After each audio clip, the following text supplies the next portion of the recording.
Good evening, my dear students.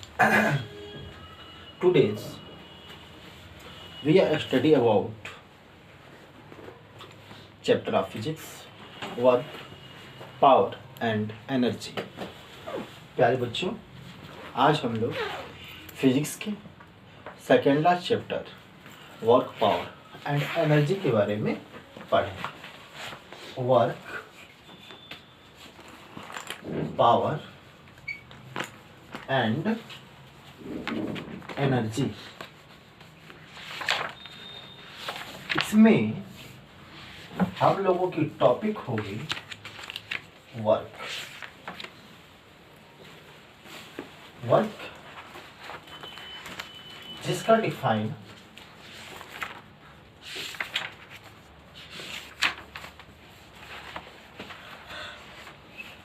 हम लोग दो तरीके से समझेंगे। जैसे कि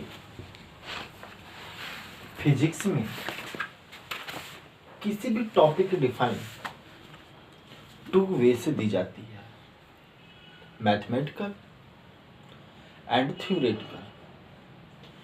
थ्योरेटिकल की बात करें तो वर्क को हम डिफाइन करेंगे कि work is that process in is due to force applied on the body move along the force of direction।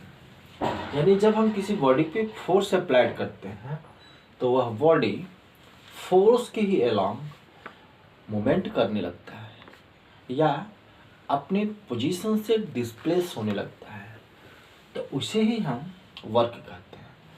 प्यारे बच्चों, ये डिफाइन तो हम लोगों का कंसेप्चुअल रहा, मीन्स थ्योरेटिकल। अब हम बातें करेंगे अल्टरनेटिव मीन्स मैथमेटिकल डिफाइन के बारे में। तो simply the scalar product of force and displacement is called work. It is denoted by W equal to F dot D, जहाँ एफ फोर्स है और डी डिस्टेंस है।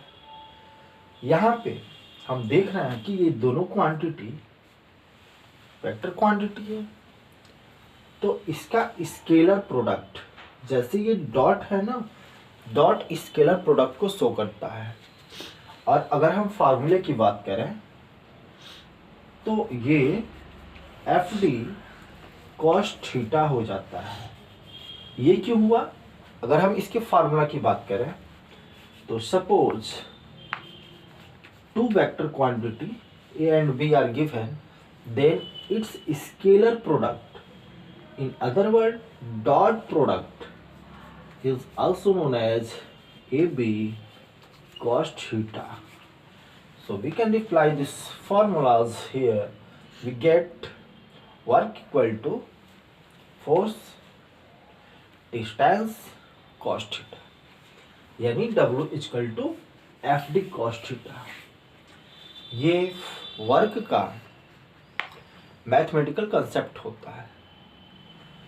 और थ्योरेटिकल तो आपने सुना ही कि work is that process due to force applied on the body move along the direction of force।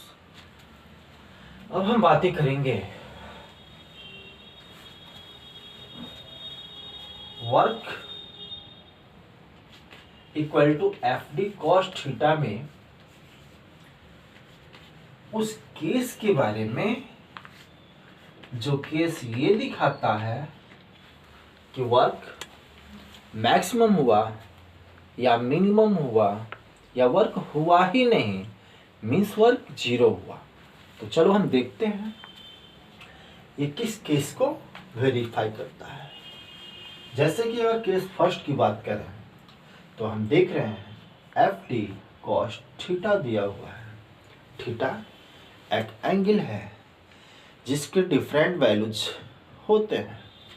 वैसे ही अगर हम थीटा इक्वल टू 0 डिग्री ले लेते हैं, थीटा इक्वल टू 0 डिग्री, तो work equal to F D cos 0 degree हो जाता है और कॉस 0 की वैल्यू हमेशा 1 होती है, तो इसलिए एफ डी में 1 का मल्टीप्लाई करेंगे तो ये एफ डी हो जाता है। तो इस केस में जो वर्क होगा वो मैक्सिमम होगा। अंडरस्टैंड? जबकि मिनिमम के लिए हम थीटा की वैल्यू 180 लेते हैं। तो जब थीटा की वैल्यू हम 180 लेंगे तो हो जाएगा W equal to F D cos 180 और कॉस 180 की वैल्यू -1 होती है। इसका मतलब माइनस एफ डी ये वर्क का फॉर्मूला हो जाता है। मीन्स इस केस में जो वर्क होता है वो मिनिमम होता है। ध्यान रखना, इस केस में वर्क 0 नहीं होता बट क्या होता है, मिनिमम होता है। ओके, अब हम केस थर्ड की भी बातें कर लेते हैं। केस थर्ड में क्या होगा कि वर्क 0 हो जाता है। क्यों होगा? जब कोई कुली किसी टैंक को लेके अपने सिर पे खड़ा रहता है, उस कंडीशन में उसने जो एंगल बनाया वो राइट एंगल हो। तो उस केस की बात हम करें, मीन्स केस थर्ड की बात करें, तो work equal to F D cos 90। Cos 90 की वैल्यू 0 होता है, इसलिए 0 से एफ डी में मल्टीप्लाई करेंगे वो भी 0, यानी वर्क इक्वल टू क्या हो जाएगा, 0। तो इस प्रकार हमने वर्क से रिलेटेड तीनों केसों के बारे में पढ़ा कि कब वर्क मैक्सिमम होगा, कब वर्क मिनिमम होगा और कब वर्क 0 होगा। Okay, thank you.